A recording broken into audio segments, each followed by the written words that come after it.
আসন্ন রামনবমীকে সামনে রেখে আসানসোলের মিউনিসিপ্যাল কর্পোরেশনের আলোচনা ভবনে পুলিশ প্রশাসনের পক্ষ থেকে একটি শান্তি সভার আয়োজন করা হয়।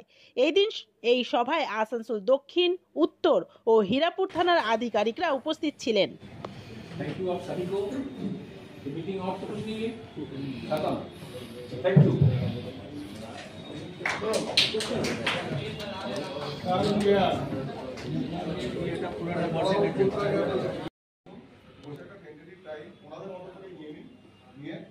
আমরা হোপফুলি 19 তারিখে যে প্রোগ্রামটা আছে সেটা বৈশাখের টেন্টেটিভ টাইম ওনাদের মতো করে নিয়ে আমরা হোপফুলি 19 তারিখে যে প্রোগ্রামটা আছে সেটা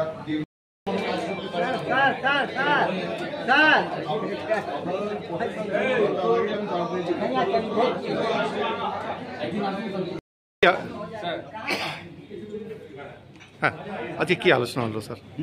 কি আলোচনা হলো আজকে? অ্যাকচুয়ালি রামনবমী নিয়ে আজকে আমাদের একটা কোঅর্ডিনেশন মিটিং ছিল। আমাদের আসানসোল সাউথ থানা, আসানসোল নর্থ থানা এবং হীরাপুর থেকেও কিছু প্রশাসন আসে, তো সেগুলো নিয়ে আমরা